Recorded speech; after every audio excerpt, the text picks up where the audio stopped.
Lorsque Marc est parti se promener, il n'avait pas l'intention d'aller bien loin dans la forêt. La journée était calme, l'air frais, et le sentier lui était très familier. Il marchait souvent ici après le travail, pour se vider la tête et profiter du silence. La forêt semblait sûre. Des oiseaux, des feuilles sèches sous les pieds, de rares empreintes d'animaux sur le sol meuble. Rien ne présageait de problème. Mais après quelques minutes, Marc s'est arrêté net. Quelque chose de sombre barrait le chemin devant lui.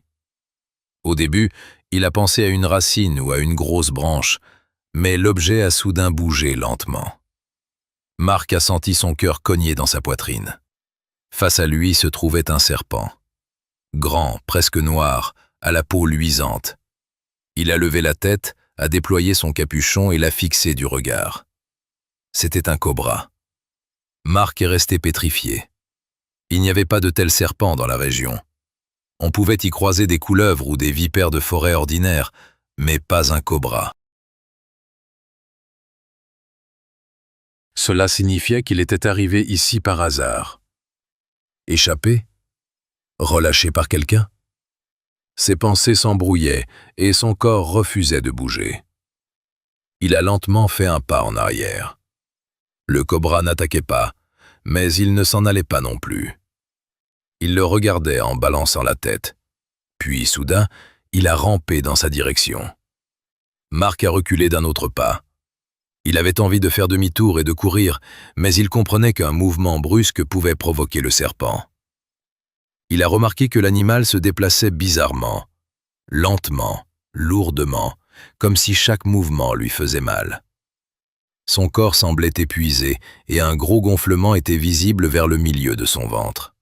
« Elle est malade », a pensé Marc. Mais cela ne la rendait pas moins dangereuse. Un animal blessé ou effrayé pouvait attaquer à tout moment. Marc a décidé de se cacher derrière l'arbre le plus proche pour s'éloigner prudemment. Il a fait un pas de côté, mais le cobra l'a suivi. Sa langue apparaissait et disparaissait rapidement, comme s'il essayait de capter chacune de ses odeurs, chacun de ses mouvements. Marc s'est caché derrière le tronc et a tenté de se calmer. Au bout de quelques secondes, il a jeté un coup d'œil. Le serpent était tout près. Il semblait faible, presque exténué. Le gonflement sur son corps paraissait anormal et lourd. Marc a compris qu'il ne pouvait pas le laisser là, mais s'en approcher était également impossible. Il a essayé de s'éloigner davantage, mais son pied s'est pris dans une branche sèche et il est tombé. Le sol a violemment heurté son dos. Marc est resté immobile, s'attendant à une morsure. Le cobra a rampé vers lui, mais n'a pas attaqué. À la place, il s'est contre toute attente enroulé autour de sa cheville. Marc s'est glacé d'effroi. Le serpent ne serrait pas fort sa jambe, c'était plutôt comme s'il le maintenait sur place. Puis il a levé la tête et a sifflé doucement. Il n'y avait pas de rage dans ce sifflement. Cela ressemblait plutôt à une demande désespérée. « Qu'est-ce que tu veux ?» a chuchoté Marc, tout en sachant que le serpent ne pouvait pas répondre. Il a prudemment sorti son téléphone. Ses doigts tremblaient. L'écran obéissait à peine. Marc a appelé une de ses connaissances vétérinaires, le docteur Yvette Laurent. Elle soignait les animaux de compagnie, mais aidait parfois à sauver les oiseaux et les mammifères sauvages. « Marc ?» a-t-elle répondu. « Qu'est-ce qui se passe ?»« Je suis dans la forêt. Il y a un serpent, grand, noir. On dirait un cobra. Il est enroulé autour de ma jambe. » Un silence s'est installé à l'autre bout du fil.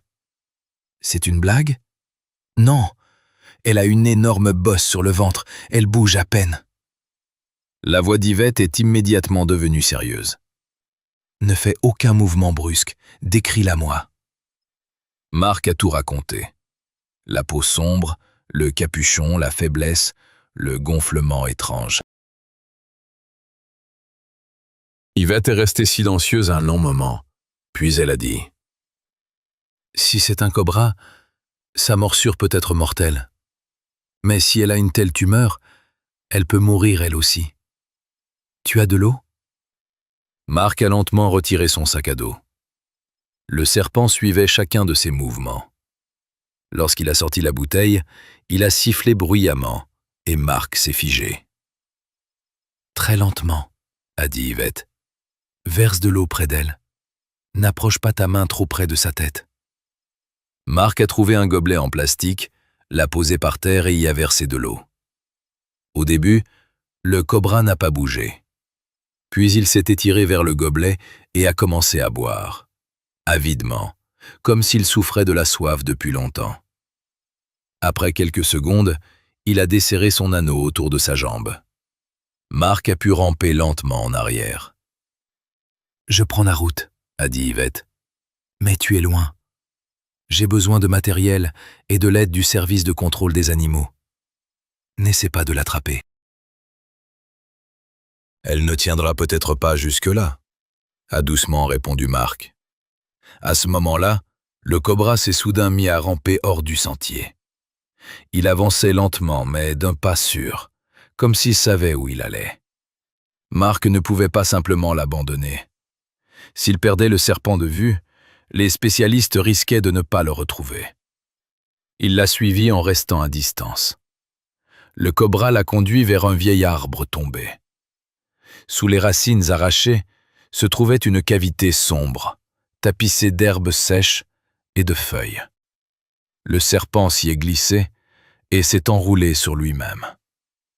Lorsque Marc a tenté de s'approcher, il a brusquement levé la tête et a déployé son capuchon. Maintenant, il comprenait. Elle protégeait quelque chose. Marc a rappelé Yvette. La vétérinaire était déjà en route et l'a informé qu'elle avait prévenu la police. On ne pouvait pas laisser un serpent dangereux sans périmètre de sécurité, surtout si près de la ville. Au bout d'un moment, des sirènes ont retenti au loin. Des policiers et des agents du service de contrôle des animaux sont apparus entre les arbres. L'officier David s'est approché de Marc en premier. « Vous êtes Marc? Éloignez-vous du nid.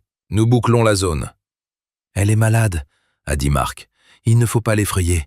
Elle protège quelque chose. »« C'est précisément pour cela que vous ne pouvez pas rester ici. » Marc a essayé de discuter, mais David s'est montré inflexible. Pour la police, la priorité absolue était de sécuriser la population. Si le cobra se dirigeait vers la route ou les habitations, les conséquences pouvaient être terribles. Marc a été conduit derrière le ruban de sécurité, mais il n'est pas parti. Il est resté à l'écart pour regarder.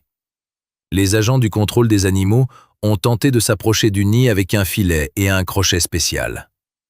Malgré sa faiblesse, le cobra s'est instantanément ranimé. Il s'est dressé, a sifflé et a fait une feinte brusque. Un des policiers s'était approché trop près. Tout s'est passé en une seconde.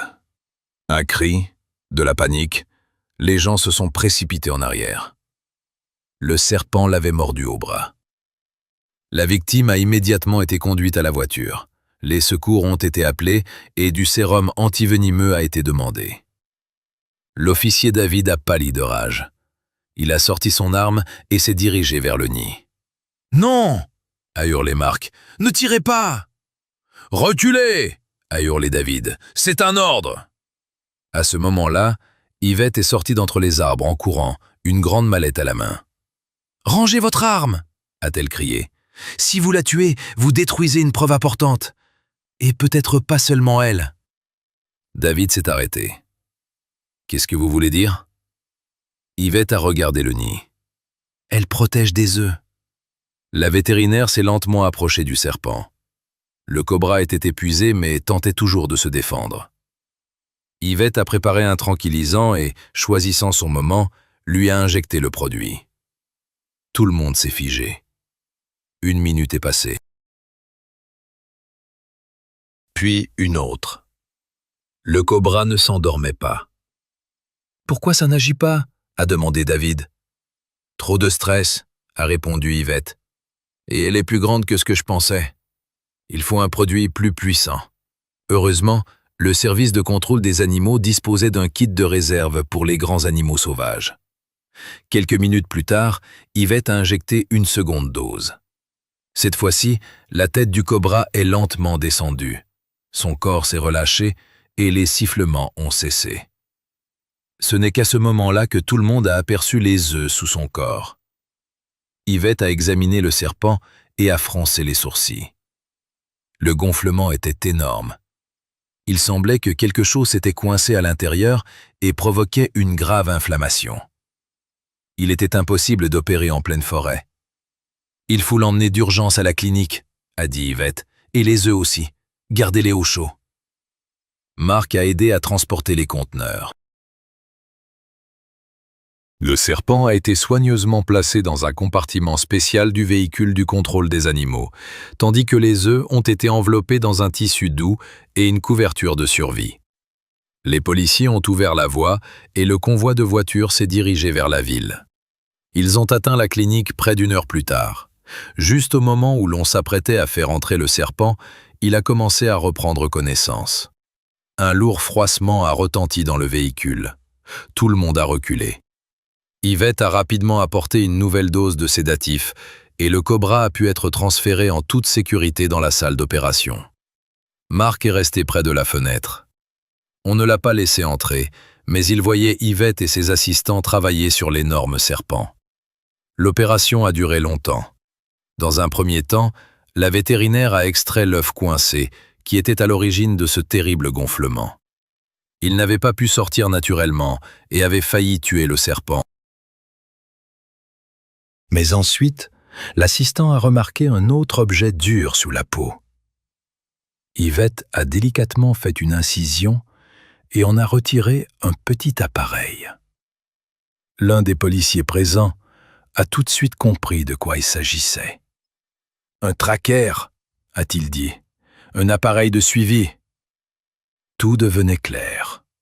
Le serpent ne s'était pas égaré tout seul. Quelqu'un l'avait apporté, gardé en captivité, et le transportait probablement pour le vendre.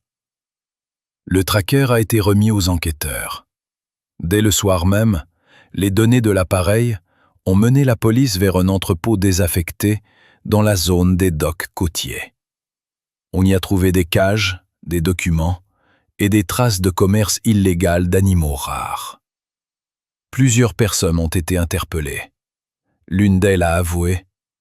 La femelle cobra en gestation s'était échappée pendant le transport. Il comptait la vendre à un collectionneur privé. Et personne ne se souciait du fait que l'animal était malade et pouvait mourir. Le lendemain, Marc a appris que le policier mordu avait survécu. Le sérum antivenimeux avait pu être injecté à temps. Le cobra a lui aussi commencé à se rétablir. Après l'opération, elle était faible et bougeait à peine. Mais elle a progressivement commencé à boire, à réagir à la lumière et à lever la tête. Les œufs ont été transférés dans un incubateur où des conditions de sécurité optimales ont été créées pour eux. Quelques semaines plus tard, le cobra a été transféré dans un parc zoologique. Il était impossible de la relâcher dans la forêt locale.